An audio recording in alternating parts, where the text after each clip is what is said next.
네, 이번 시간에는 소득세를 요약해서 말씀을 드리겠습니다.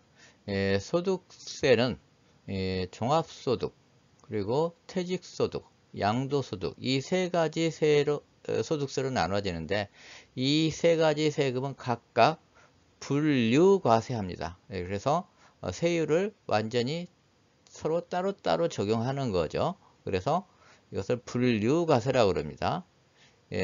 각 분류과세는 종합소득에 합산하지 않고 각각 별도로 과세합니다.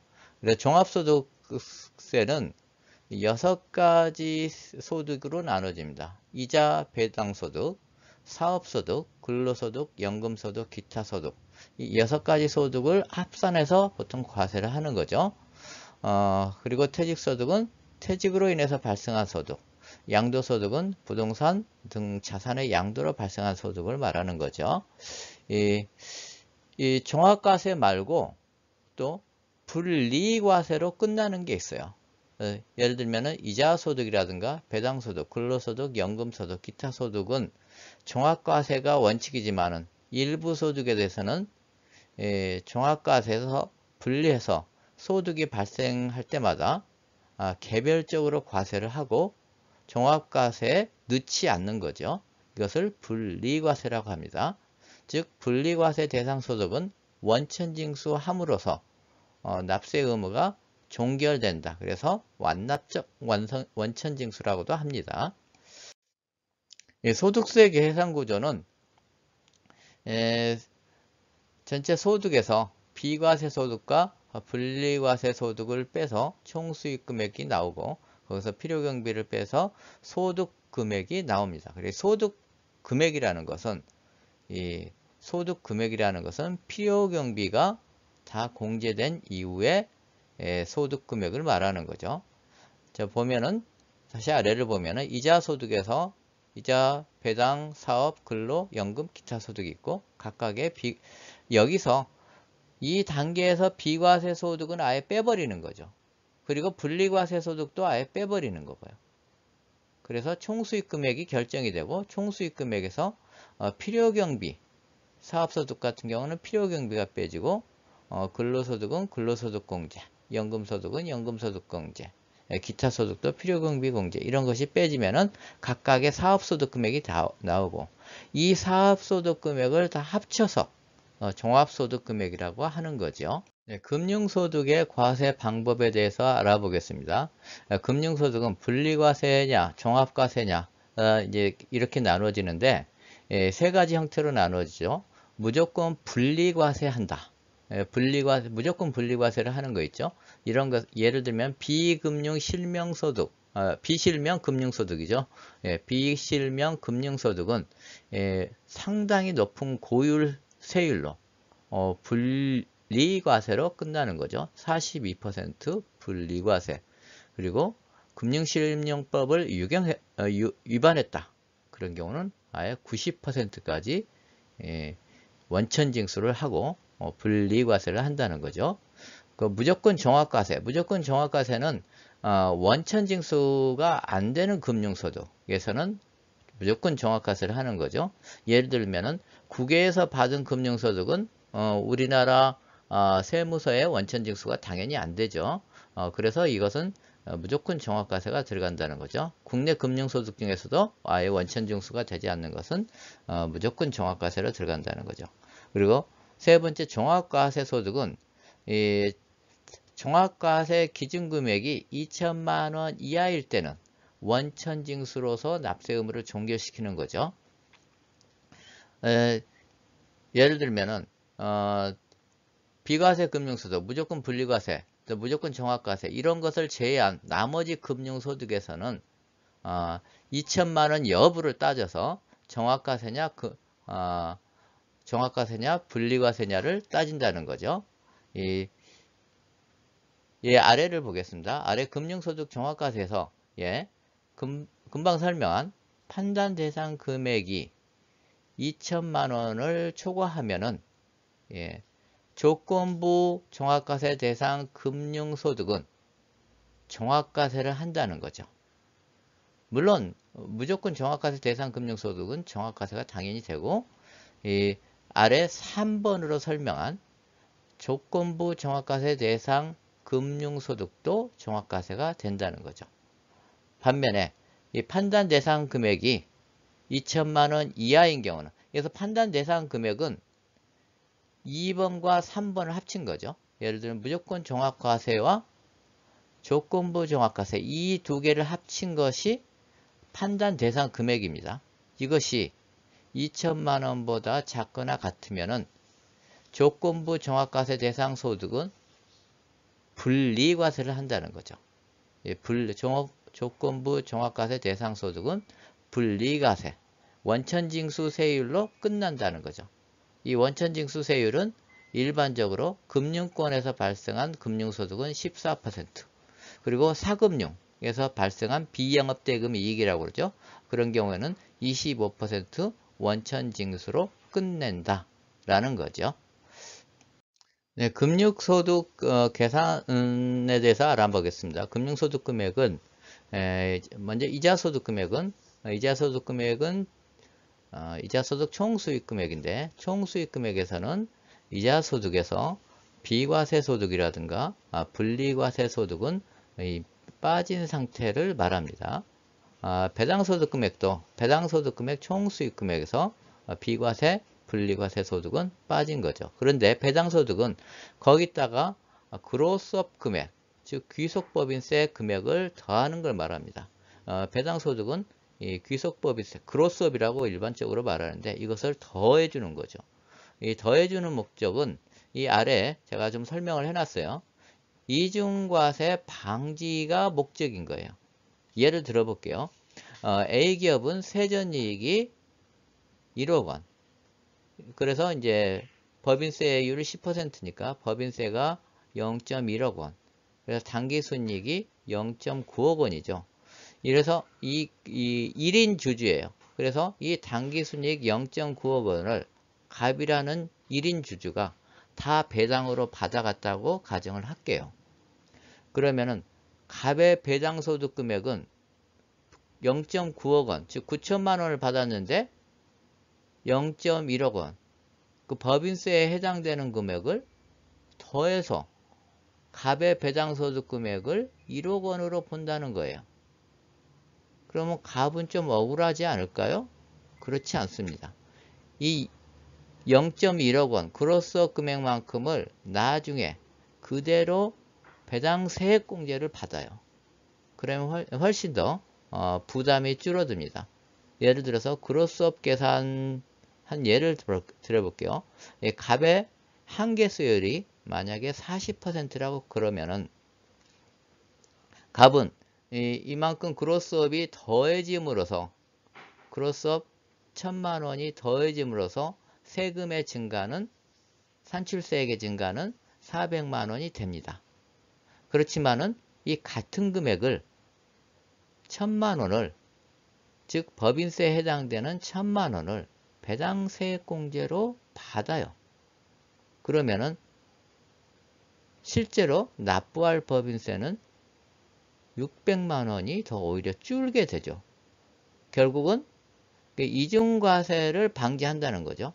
같은 소득 1억이 발생해서 법인세에서 한번 추징을 당하고 또 그 배당소득으로 해가지고 종합소득에서 한번 추징을 당하고 이렇게 두 번 당하는 것을 방지하기 위해서 일단 이 사람 소득은 0.9억이 아니라 원래 이 법인 세전이익 1억 원이 이 사람 소득이다 이렇게 보고 나중에 그 이미 법인세 낸 거 1,000만 원을 나중에 돌려준다.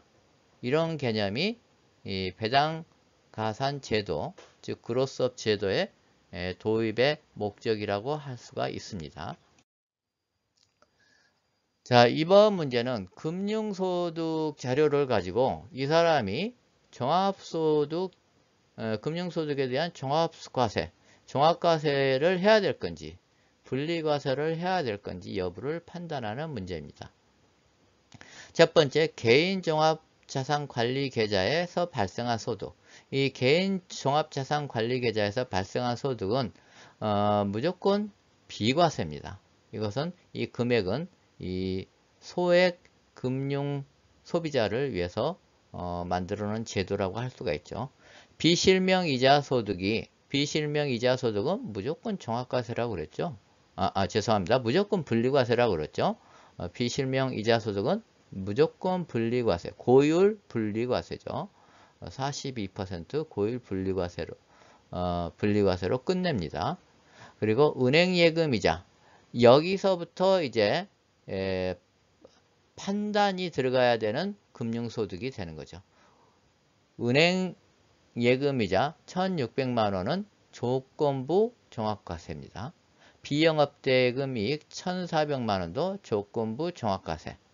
주권상장법인 주주로부터 지급받은 현금 배당 900만원도 조건부 종합과세죠. 그런데 아까 설명한 이 종합과세 여부를 판단할 때는 그로스 금액은 넣지 않고 판단해요. 그래서 여기서는 그로스 금액이 고려가 되지 않았어요. 그래서 이 900만원은 조건부 종합과세 대상 금액이고, 국내에서 받은 집합투자기구로부터 받은 이익, 펀드 등에 가입해가지고 그 펀드로부터 얻은 이익을 말하는 거죠. 이것이 1,000만원이 있습니다. 이것도 이 조건부 종합과세에 해당되는 거죠. 그리고 7번째, 국외배당소득, 원천징수가 당연히 되지 않았죠. 그래서 이것은 무조건 종합과세 대상 금액입니다. 그래서 조건부 종합과세 대상 금액을 다 합치니까 4,900만원이야. 이미 여기서 2,000만원을 초과했죠. 그러면은 이 조건부 종합과세 대상 금액은 종합과세를 해야 된다는 거죠. 근데 이 4,900만원 가지고 종합과세 대상 여부를 판단하는 건 아니에요. 이 4,900만원과 무조건 종합과세 700만원, 이 두 개를 합쳐서 이것이 2,000만원을 넘느냐 넘지 않느냐 가지고 조건부 종합과세 대상 금액을 종합과세로 넣을 것이냐 아니면 분리과세로 넣을 것이냐를 판단하는 거죠. 이 두 개를 합친 것이 5,600만원이니까 2,000만원보다도 당연히 초과해서 조건부 종합과세 대상 금액 4,900만원을 종합과세를 한다라는 거죠. 네, 사업소득 금액에서 알아보겠습니다. 사업소득 금액은 사업소득 총수익 금액에서 필요경비를 제외한 거라고 할 수 있습니다. 사업소득 총수익 금액은 사업소득에서 비과세 사업소득, 비과세 소득을 뺀 것을 사업소득 총수익 금액이라고 할 수 있습니다. 이 총수익 금액이라는 것은 법인세에서 말하는 입금에 해당되고, 필요경비는 법인세에서 송금에 해당됩니다. 그래서 이 사업소득 금액도 법인세와 마찬가지로 당기순이익에서부터 출발하죠. 당기순이익에서 출발하고, 일단 사업소득으로 사업자가 계산한 금액을 다 필요경비 또는 총수익 금액을 인정해 준 상태에서, 자, 거기다가 총수익 금액을 추가로 넣어야 되고, 필요경비 불산입액을 더하고, 또 필요경비 산입액하고 총수익 금액 불산입 금액을 빼는 그런 세무조정을 해서 사업소득 금액을 만들어지는 거죠. 즉 사업소득 금액은, 이렇게 만들어진 사업소득 금액은 사업소득 총수익 금액에서 필요경비를 뺀 결과하고 똑같습니다. 즉 이 법인세하고 똑같죠. 그래서 역시 이 사업소득 금액은 다른 처분, 법인세에서 나오는 여러 가지 처분이 있죠. 배당, 상여, 기타 사유출, 여러 가지가 있는데, 사업소득 금액에서 다른 처분은 다 없어요. 없고, 오직 유보와 마이너스 유보, 즉 세무상 순자산을 증감시키는 경우로서 유보로 처분하는 뒤 유보소득 조정 명세에서만 별도로 관리를 하게 되어 있습니다. 이 사업소득 금액은 이 법인세하고 중복되는 면이 많기 때문에 이번 요약에서는 많이 생략을 하고, 다만 이 분리과세 주택임대소득, 주택임대소득은 2천만원 이하가 해당되는데, 여기에 대한 과세 특례만 설명을 좀 하도록 하겠습니다. 이것은 분리과세 주택임대소득은 이 납세자가 선택을 할 수가 있어요. 분리과세를 할 것인지 종합과세를 할 것인지 선택을 할 수가 있어요. 이 분리과세를 한다는 것은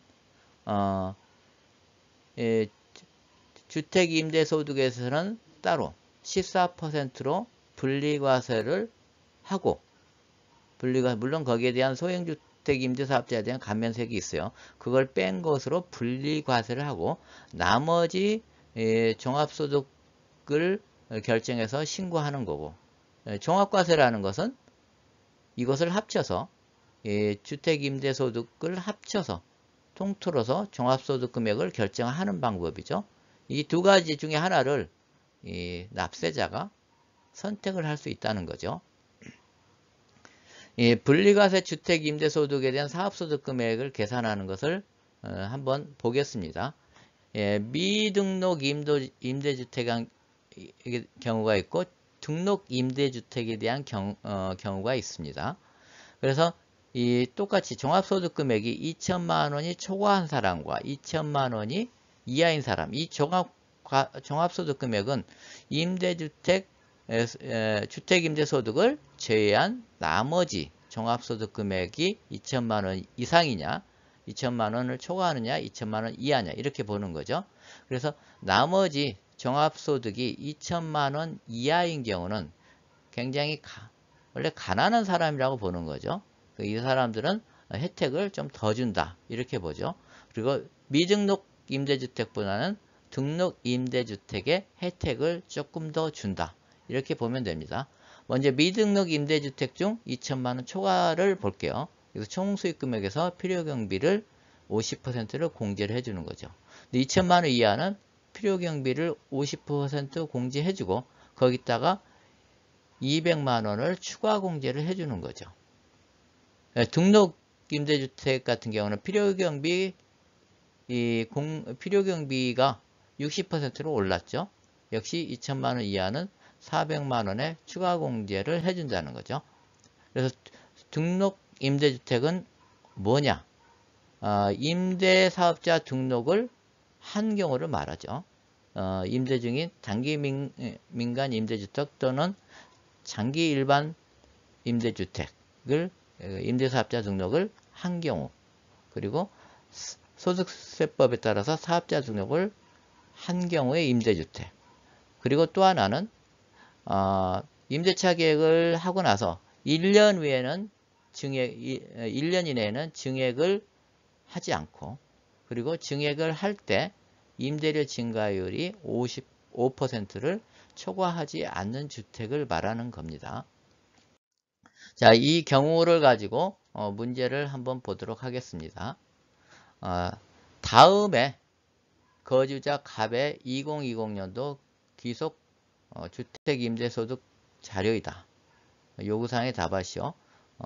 주택 보유 현황은 한 채는 본인이 거주하고 나머지 한 채는 등록 임대주택이라고 그랬어요. 월 임대료가 100만 원이고 임대기간은 1년입니다. 다른 종합소득 금액이 없다고 그랬어요. 그러면 상당히 가난한 측에 속하죠. 그러니까 원래 2천만 원 초과냐 이하냐로 따졌는데 아예 없어요. 소형주택 임대사업자에 관한 세액 감면에 해당되지 않는다. 그리고 주택임대소득에 대한 과세 방법 선택이 가능한 경우 분리과세를 선택하려고 한다. 분리과세를 하겠다는 거죠. 종합과세를 하지 않고. 이 경우에 종합소득 결정세액을 계산하시오 그랬어요. 자, 볼게요. 이것을 이제 등록주택인 경우와 미등록 임대주택인 경우, 이 두 가지 경우를 보죠. 미등록 임대주택인 경우에는 수익금액이 1200만원, 100만원씩 12달이니까 1200만 원이죠. 필요경비가 앞에서 설명한 것처럼 50% 공제되고 추가 공제가 200만 원이 공제가 됩니다. 왜? 다른 종합소득이 2천만 원 이하이기 때문에 200만 원 추가 공제가 되죠. 그래서 소득금액이 400만 원이 되고 거기에 세율이 14%. 그래서 원천징수 세율이죠. 그래서 56만 원만 되고, 등록 임대주택인 경우에는 필요경비 공제율이 60%, 그리고 추가 공제가 400만 원이 더 되기 때문에 소득세 과세표준이 80만 원밖에 안 돼요. 그래서 결정세액이 11만 2천 원이 됩니다.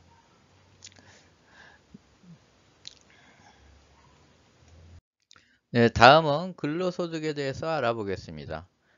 근로소득의 과세 방법으로는 일반 근로자 그리고 일용 근로자 이렇게 나눠서 볼 수가 있는데, 일반 근로자는 근로소득에서 우선 원천징수를 합니다. 급여 당무자, 어떤 기업 같은 데서 급여 당무자가 원천징수를 하고 원천징수를 제한 금액만 근로소득자한테 지급을 하는 거죠.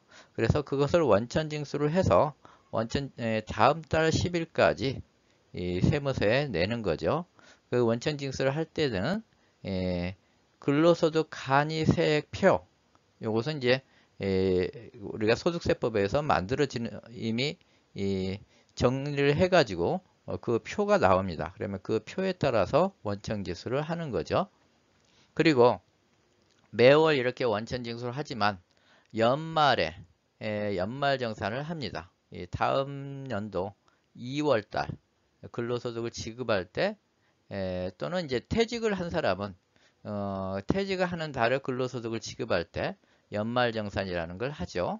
그래서 이때 다시 정확하게 소득세를 계산해서 이미 납부한 원천징수 금액을 제외하고 나머지를 주거나, 아니면 원천징수한 게 더 많으면은 환급을 해줄 수도 있죠. 이게 일반 근로자의 근로소득 과세 방법이고, 그리고 일용 근로자는 완납적 원천징수를 합니다. 그래서 원천징수로서 끝낸다는 거죠. 일용 근로자는 고용주에게 3개월 이상, 그리고 건설공사에 종사하는 경우는 1년 이상 계속해서 고용되어 있지 않는 자를 일용 근로자라고 합니다. 그래 이런 일용 근로자는 완납적 원천징수로 원천징수만 하고 끝내고 나중에 종합과세를 하지 않는다는 거죠.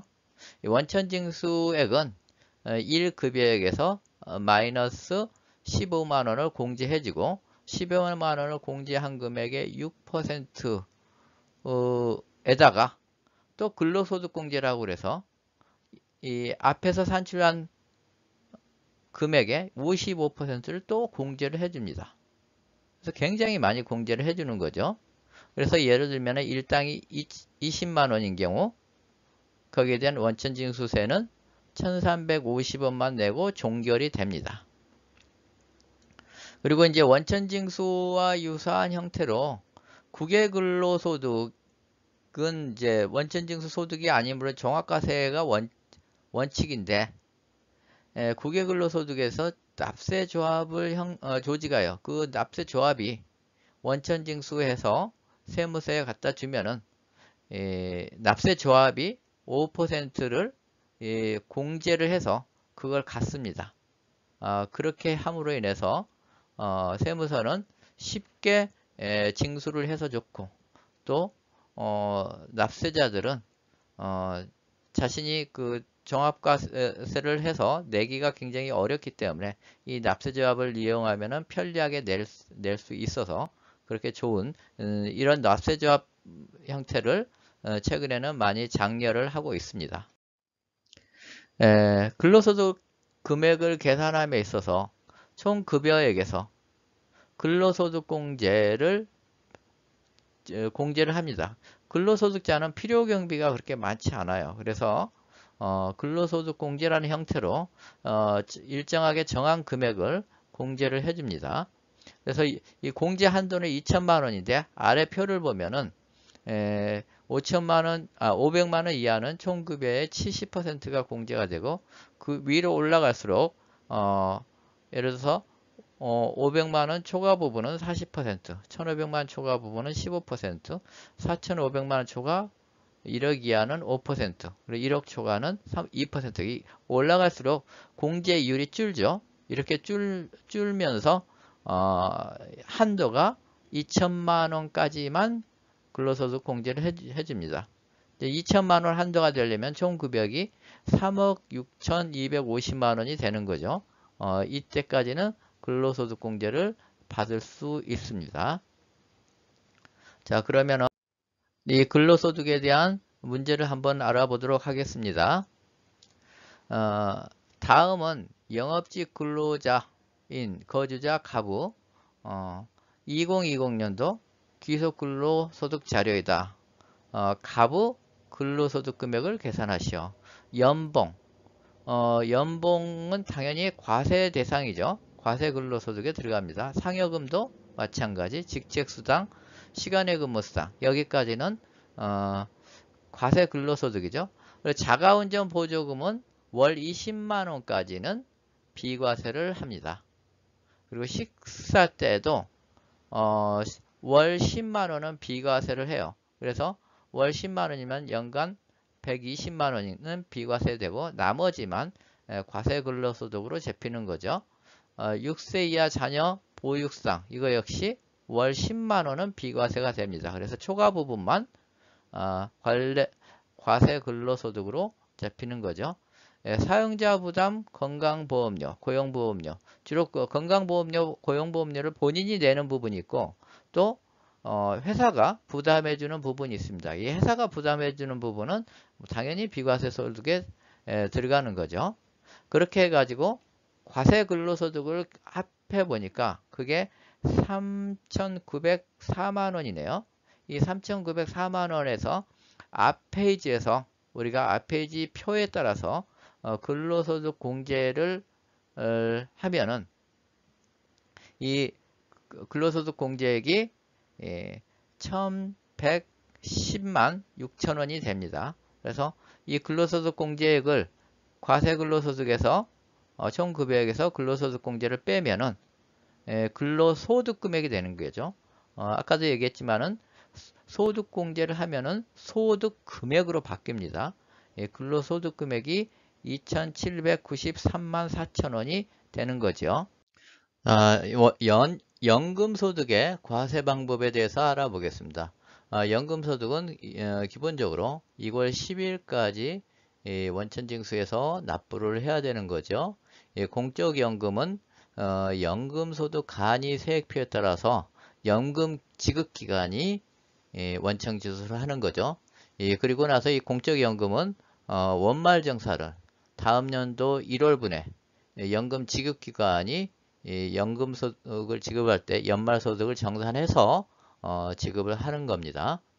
사적 연금소득은 첫 번째 연금소득 나이에 따른 구분을 볼 수 있습니다. 연금소득자 나이가 70세 미만이면은 원천징수를 5%를 하고 70에서 80세 사이면은 4%, 80세 이상이면 3%를 합니다. 그리고 사망할 때 연금을 사망할 때까지 받는 종신연금이라고 그러죠. 종신연금 같은 경우는 원천징수세율이 4%입니다.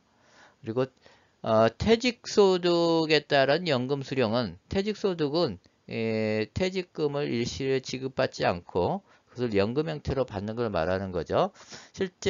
연금 실제 수령자 연차가 10년 이하인 경우, 즉 퇴직한 후 10년 이하인 경우를 해당되는 거죠. 그럴 경우는 연금의 수령 원천징수세율의 70%를 원천징수하고 10년을 초과하면은 원천징수세율의 60%만 원천징수를 합니다.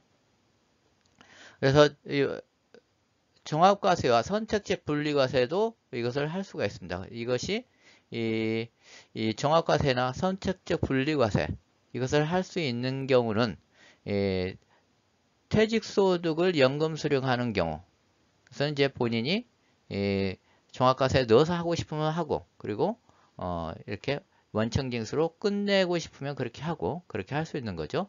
또 그리고 의료 목적이라든가 천재지병 그 밖의 부득이한 사유로 연금을 먼저 받는 경우를 봐죠. 매월 이렇게 받지 않고 자기가 어떤 특수한 사정이 생겼는데 그 사정이 의료 목적이라든가 천재지변 이런 사정에 해당되는 경우에는 이 받더라도 그 금액을 분리과세를 하든지 종합과세를 넣든지 그렇게 할 수 있는 거죠. 그리고 1번과 2번을 제외하고 다른 연금소득에 대해서는 그 합계액이 2천만 원 이하인 경우는 역시 분리과세를 하고 싶으면 하고 아니면 종합과세에 넣어서 하고 싶으면 하고 그렇게 선택할 수 있다는 거지요. 자, 기타 소득에 대해서 알아보겠습니다. 기타 소득은 세 가지 형태가 있죠. 무조건 분리과세하는 형태가 있고 무조건 종합과세하는 형태 그리고 이것이 역시 선택적 분리과세 그러니까 종합과세에 넣어도 되고 아니면 분리과세로만 끝내도 되고 하는 것이 선택적 분리과세죠. 무조건 분리과세 하는 것은 이제 예를 들어서 사행성으로 받는 기타 소득이 말하는 게 복권, 승마, 투표권, 뭐 이런 체육진흥 투표권, 뭐 예를 들면 로또 뭐 이런 것들이죠. 로또라든가 아니면은 뭐 여러 가지 슬롯머신 당첨금 이럴 경우에는 20% 원천징수일이고 만약에 3억 원을 초과하면 30%다. 그리고 서학월동품으로 양도로 발생하는 소득에는 20%, 연금계좌에서 연금에 수령한 기타 소득은 15%로 원천징수를 하고 끝내는 거죠. 무조건 종합과세 대상이 되는 것은 뇌물, 알선, 배임수재 이렇게 불법적으로 받은 것은 무조건 종합과세를 넣는다는 거죠. 선택적 분리과세는 기타 소득 금액이 연 300만 원 이하이면서 원천징수된 소득의 경우 거주자의 선택에 따라서 분리과세를 하거나 종합과세를 할 수 있다는 거죠. 그 기타 소득 금액이 300만 원 이하인 경우 이런 경우에 2번 무조건 종합과세 내용을 포함된다는 거죠. 그래서 300만 원 이하인 경우는 역시 선택을 할 수가 있다. 종합과세 넣고 싶으면 넣고 아니면 분리과세 하고 싶으면 하고 그렇게 할 수 있다는 거죠. 자, 이 기타 소득에서 필요경비를 알아보겠습니다. 기타 소득도 필요경비가 있죠. 그 필요경비 비율이 이제 상금과 부상 중 공익법인이 주는 상금 부상 물론 그 공익법인이 주무관청 승인을 받아서 시상하는 경우죠. 그럴 때는 필요경비가 80%가 필요경비가 인정이 됩니다. 물론 주택입주 지체상금도 필요경비가 80%인 거죠. 그리고 나머지 대부분은 60%가 필요경비가 인정이 됩니다. 어떤 토지 공익사업을 위해서 지상권, 지역권 이런 걸 설정하거나 대여함으로써 발생한 소득의 경우 그리고 인적 용역을 일시적으로 제공하고 받는 대가 이런 경우가 굉장히 많죠. 예를 들면 교수들이 다른 어떤 기업에 가서 강연을 하고 받는다든가 뭐 TV에 어떤 뭐 해설자로 참여해서 받는 거라든가 이런 것은 일시적으로 제공하고 받는 대가죠. 그리고 문예, 학술, 미술, 음악 또는 사진에 속하는 창작품에 대한 원작자로서 받는 소득. 원작자가 이러한 것을 어디 전시해서 팔거나 아니면 어떤 저작권료를 받는 거죠. 그런 경우에도 60% 필요경비가 공제를 받을 수 있습니다. 광업권, 어업권, 산재권의 자산이나 권리를 양도하고 그 대가로 받는 것. 그리고 7번째, 통신 판매 중개하는 자를 통하여 물품 또는 장소를 대여하고 연간 수익금액의 500만 원 이하 사용료를 받는 것. 예를 들면은 에어비앤비를 통해서 우리 집에 한 방 하나를 여행자한테 빌려주고 그것을 이제 에어비앤비한테 수입을 받죠. 그리고 그렇게 받는 게 연 500만 원 이하인 경우에는 필요경비 60%를 공제를 해준다는 거죠.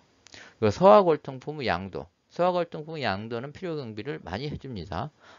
보유기간이 10년 미만인 경우에는 80에서 90%, 그리고 보유기간이 10년 이상인 경우는 90% 필요경비를 해줍니다.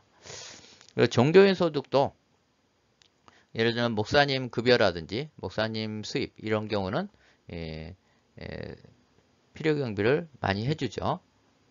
예를 들어서 2천만 원 이하까지는 80%, 그리고 2천만 원 초과한 부분은 50%, 4천만 원 초과한 부분은 30%, 6천만 원 초과한 부분은 20% 이렇게 필요경비 공제를 해줍니다.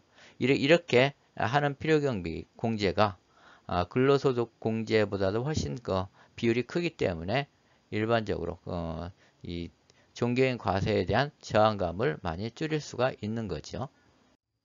다음은 기타 소득에 대해서 문제를 한번 보겠습니다. 기타 소득 자료가 있는데 이게 종합과세 대상이 되는지 아니면은 그냥 분리과세로 끝내도 되는지 이제 그것을 알아보기 위한 거죠. 기타 소득 내역은 다음과 같다. 문예 창작품에 대한 저작권 사용료 인세. 아까 문예 저작품, 그러니까 문예 창작 이런 거에서는 필요경비 공제가 60%가 된다고 그랬습니다. 그래서 이런 1번 인세 같은 경우는 기타 소득 총수익 금액이 800만 원이 있는데 필요경비 공제 60%가 되고 돼서 이 필요경비를 제한 기타 소득 금액이 320만 원이 되는 거죠. 상표권의 양도 대가.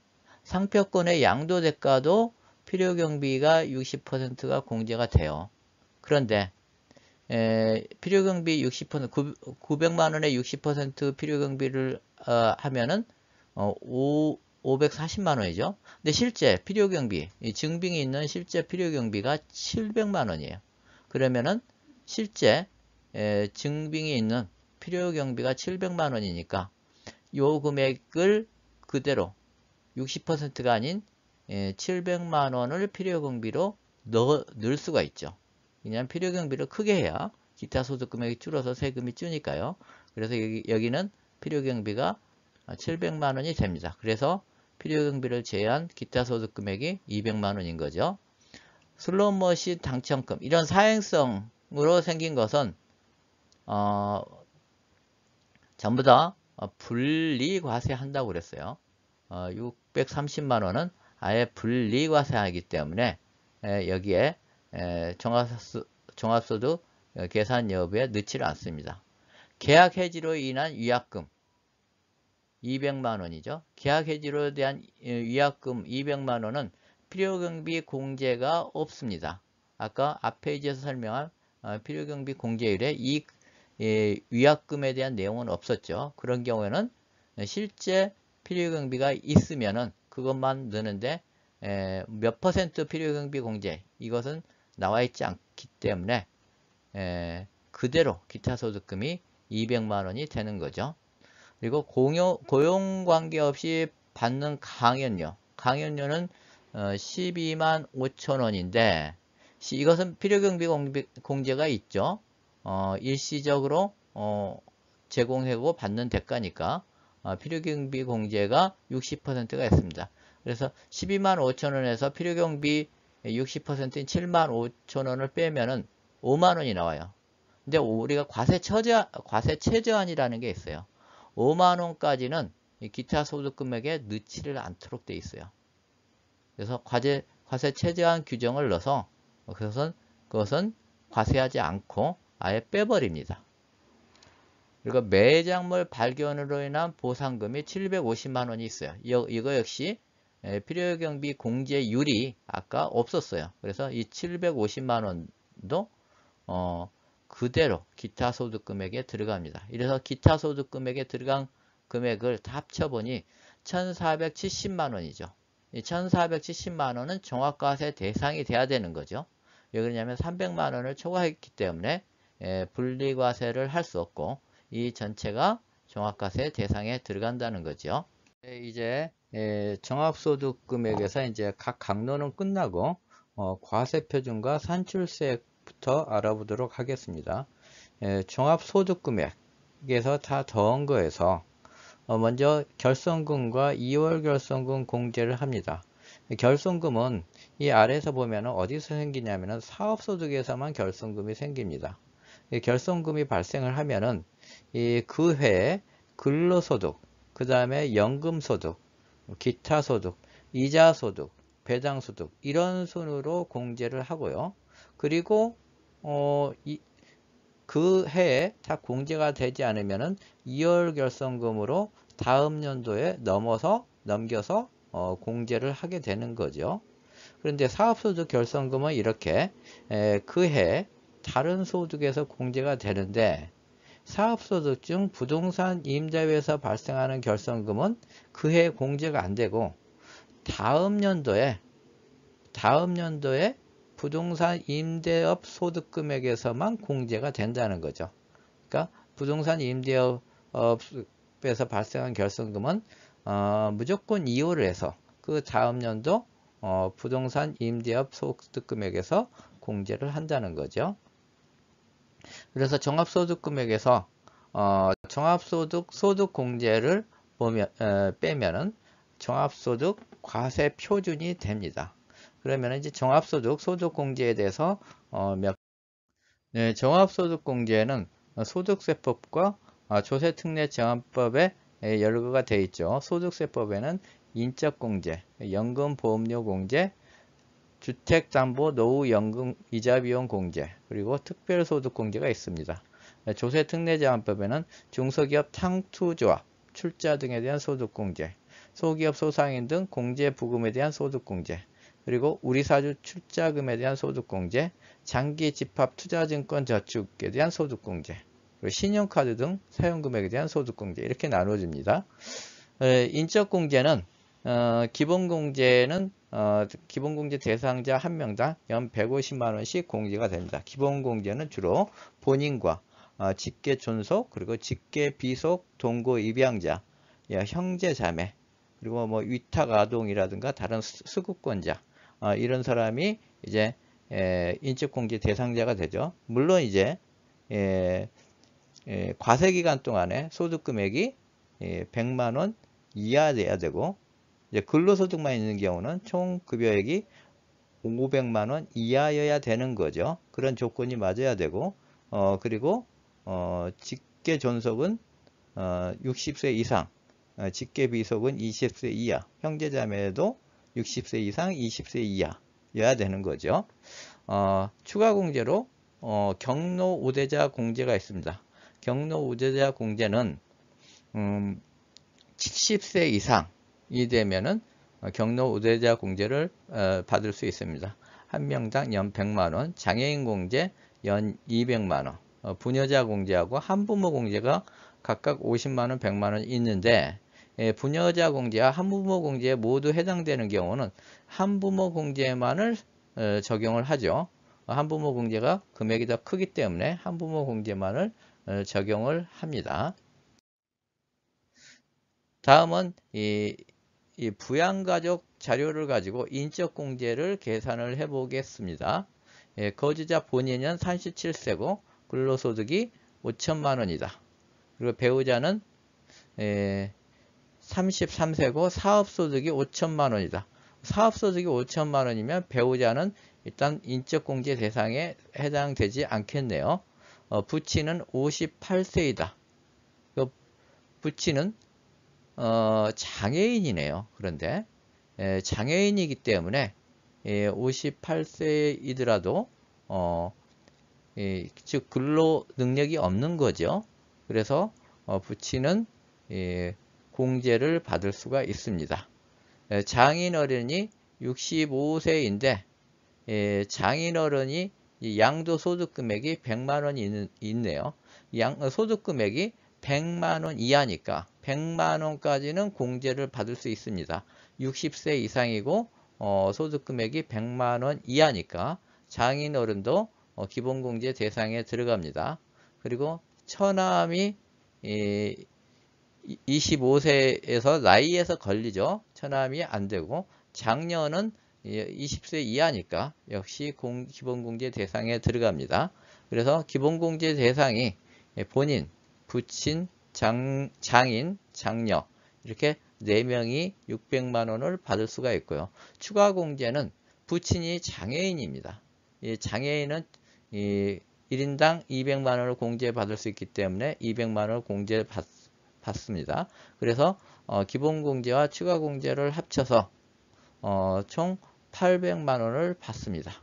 장인이 65세이기 때문에 경로 우대 공제를 받을 수가 없죠. 경로 우대 공제는 70세 이상이기 때문에 받을 수가 없습니다. 네, 이렇게 해서 인적 공제가 800만 원인 것을 알아봤습니다. 그 외에도 여러 형태의 소득 공제가 있습니다. 건강 고용보험료 공제라든지 주택자금 공제라든지 이러한 경우는 이제 근로소득이 있는 경우에 해당되죠. 그리고 이제 신용카드 사용금액에 대한 공제를 알아보도록 하겠습니다. 신용카드 사용금액에 대한 공제는 이 공제 대상액을 먼저 계산하고 또 그리고 공제 한도액이 있습니다. 그리고 공제 대상액이 공제 한도액에 걸리면은 공제 한도액까지만 공제를 해주는 거죠. 먼저 공제 대상액을 알아보도록 하겠습니다. 공제 대상액은 먼저 공제 대상액은 총급여에서 25%까지는 공제를 안 해주는 거죠. 그래서 총급여액에서 20% 초과 부분만 공제를 해줍니다. 그러면은 이제 이 아래 표에서 1번부터 5번까지가 있죠. 1번부터 5번까지가 있는데 아래로 내려갈수록 공제율이 더 작아지는 겁니다. 그래서 이 급여의 25%를 먼저 공제할 때는 공제율이 낮은 것부터 공제하는 게 유리하죠. 그래서 이 신용카드 사용부부터 최저 사용금액을 공제를 해 나갑니다. 예를 들면 25%로 공제를 해 나간다는 거죠. 그리고 이제 5번이 부족하면 4번에서 공제하고 이런 식으로 공제를 해 나가는 겁니다. 먼저 공제율을 알아보겠습니다. 전통시장 사용분 같은 경우는 40%, 그리고 대중교통 이용분은 40%, 그리고 도서신문, 공연, 박물관, 미술관 사용분은 문화활동을 더 장려하기 위해서 공제율을 더 일반보다도 높여줍니다. 30%. 그리고 그 외에 현금 영수증, 직불 영수증 등 사용분, 즉 신용으로 쓰지 않고 자기 돈으로 쓰는 경우를 말하는 거죠. 이럴 경우에도 30%, 그리고 신용카드로 사용한 부분은 15%만 공제를 해줍니다. 이렇게 해가지고 공제 대상액을 구하고 그리고 그 다음으로 한도액을 구합니다. 한도액은 기본 한도와 추가 한도를 더하는 걸 말하는 거죠. 기본 한도는 급여가 7천만 원 이하인 경우에는 300만 원을 한도로 총 급여의 20%가 한도가 됩니다. 그리고 7천만 원 초과 1억 2천만 원 이하는 연 250만 원만 한도를 주고 1억 2천만 원 초과자는 연 200만 원만 한도를 주죠. 그리고 추가 한도는 이제 대중교통이라든가 전통시장, 그 문화생활을 더 장려하기 위해서 추가 한도를 줍니다. 추가 한도는 전통시장 사용 부분에 대해서 40%를 100만 원 한도 내에서 추가 한도를 더 넣어주고 대중교통도 40%를 100만 원 한도 내에서 더 넣어줍니다. 도서, 신문, 공연, 박물관, 미술관도 30% 한도 내에서 100만 원을 추가로 더 넣어줍니다. 그러면은 신용카드 사용에 대한 소득공제를 계산을 해 보겠습니다. 신용카드 사용액이 있네요.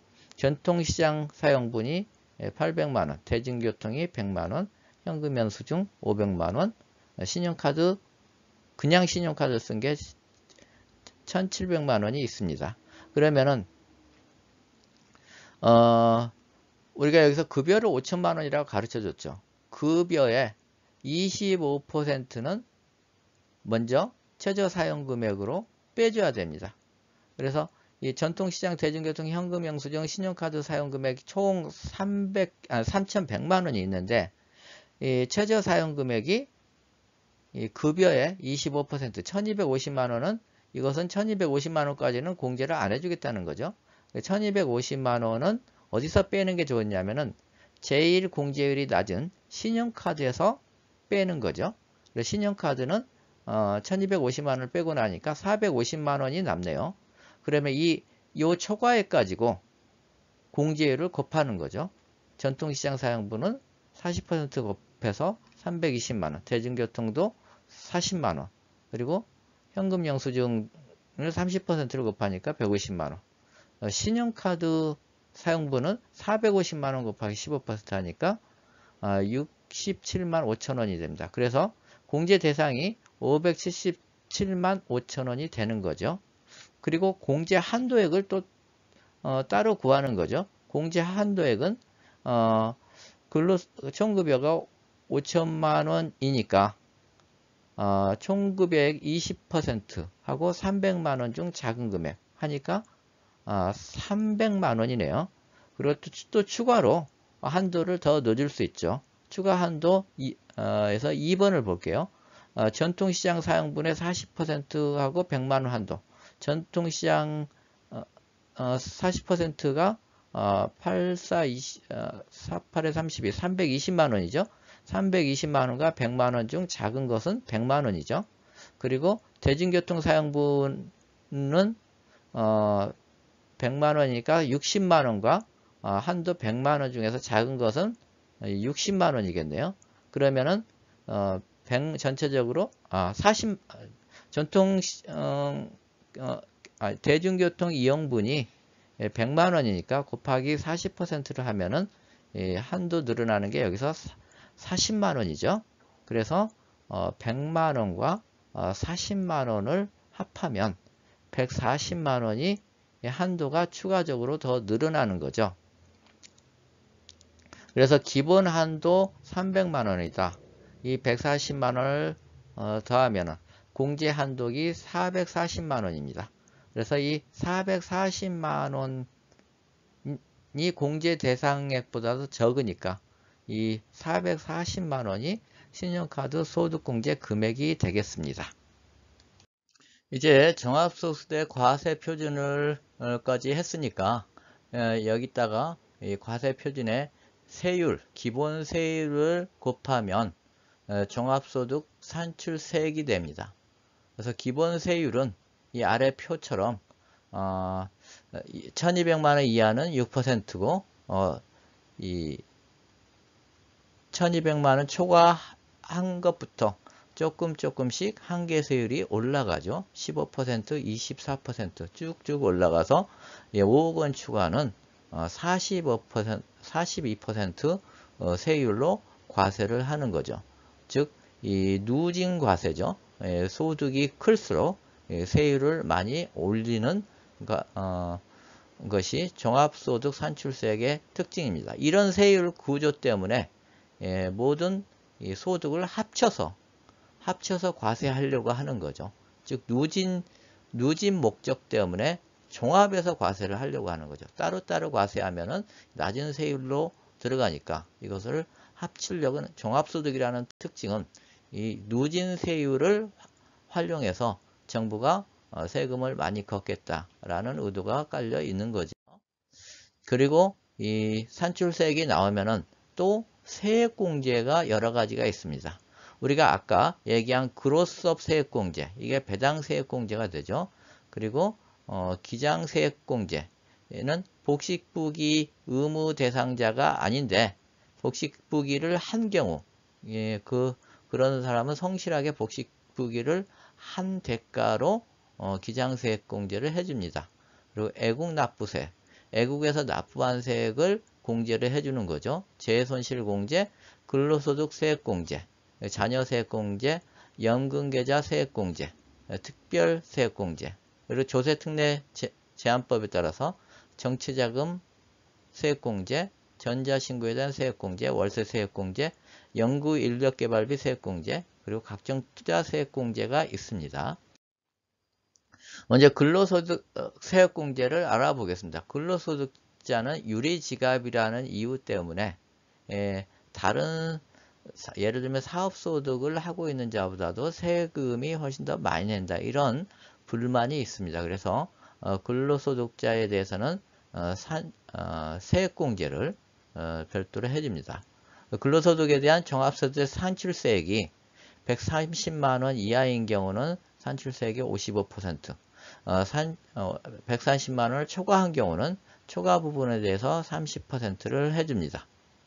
그래서 이제 여러 소득이 합쳐져 있는 것은 근로소득에 대한 산출세액은 종합소득금액분의 근로소득금액을 곱쳐서 이 비율만큼 근로소득에 대한 산출세액으로 보는 거죠. 여러 소득이 합쳐져 있어가지고 종합소득 산출세액이 만들어져 있는 경우는 근로소득 비중만큼만 근로소득 산출세액으로 본다는 거죠. 이거 역시 한도가 있습니다. 근로소득 세액공제도 한도가 있죠. 3,300만 원 이하는 74만 원, 그리고 이 3,300만 원 초과 7천만 원 이하는 74만 원에서 조금씩 줄어들죠. 그 초과 부분에 대해서 1000분의 8만큼씩 줄어들지만은 그것이 아무리 줄어들어도 한도액은 66만 원으로 두는 거죠. 7천만 원 초과자는 역시 초과 부분에 대해서는 2분의 1만큼 줄어드니까 상당히 줄어들죠. 그래도 아무리 줄어들어도 50만 원까지는 근로소득 세액공제를 해준다는 거죠. 그 한도를 50만 원으로 두는 거죠. 자, 이제는 보장성 보험료 세액공제에 대해서 문제로 알아보도록 하겠습니다.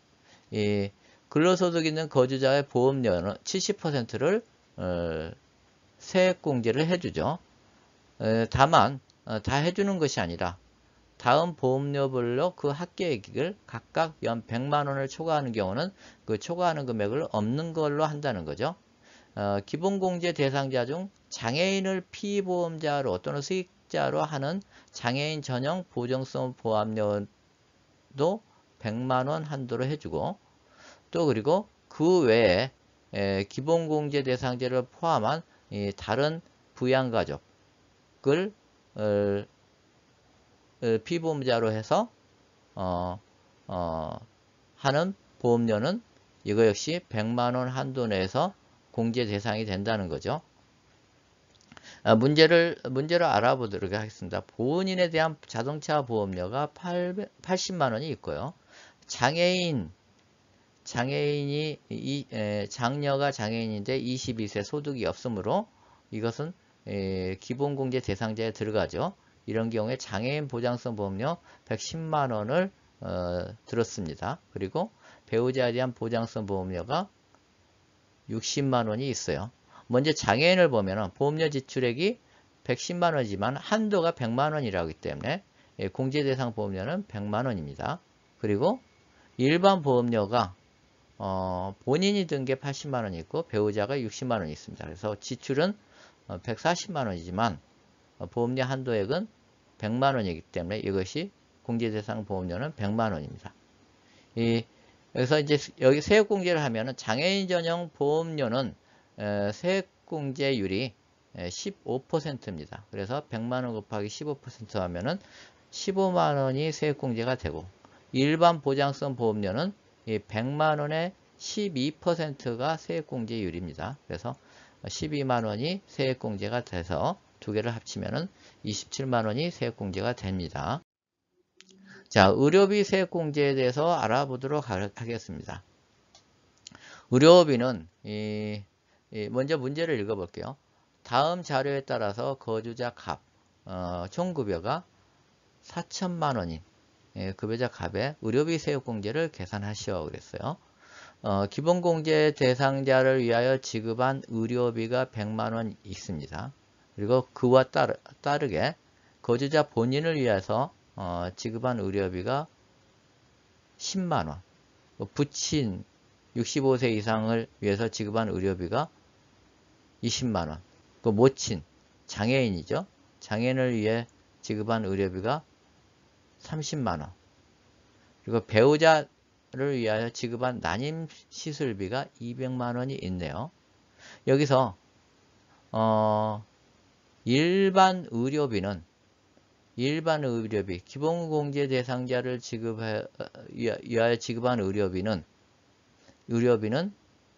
연간 한도가 있죠. 연간 700만원 한도 내에서 공제 대상이 되는 거죠. 그런데 이 기본공제 대상자를 위하여 지급한 의료비가 100만원이 있습니다. 100만원인데 의료비는 다 공제를 해주는 게 아니라 총 급여액의 3%까지는 공제를 안 해줍니다. 그래서 여기서 총 급여의 3%를 가 얼마냐면은 3, 4, 12, 120만원이죠. 120만원을 빼면은 일반 의료비는 공제를 하나도 못 받네요. 못 받고 오히려 20만원이 부족해요.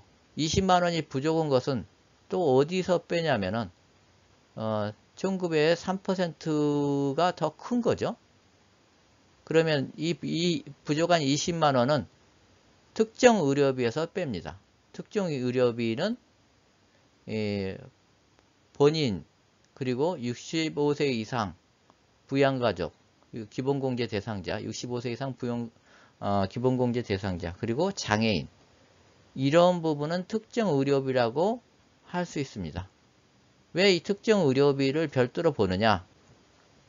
이 특정 의료비는 공제 한도가 있습니다. 일반 의료비는 700만원까지만 공제 대상이 되는데 특정 의료비는 700만원을 초과해도 공제를 해주는 거죠.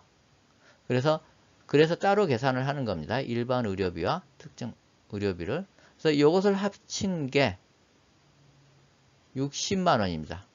그러면은 60만원에서 60만원을 다 공제를 한 게 아니라 60만원에서 20만원을 뺀 40만원만 세액공제 대상이 되죠.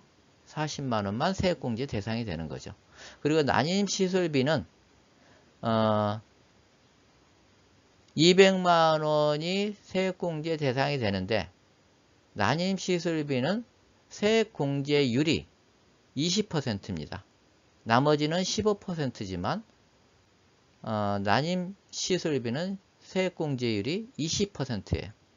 그래서 이 제일 아래 의료비 세액공제를 보면은 특정 의료비에서는 마이너스 20 플러스 60이니까 40만원만 세액공제가 된다고 그랬죠. 특정 의료비는 40만원 곱하기 15% 플러스 난임시술비는 세액공제율이 20%니까 200만원 곱하기 20% 이렇게 해가지고 의료비 세액공제 대상액은 46만원이 나옵니다. 이 사항으로 우리가 소득세에 대해서 종합소득세에 대해서 알아봤습니다. 다음 시간에는 퇴직 양도소득에 대해서 정리를 해보도록 하겠습니다. 감사합니다.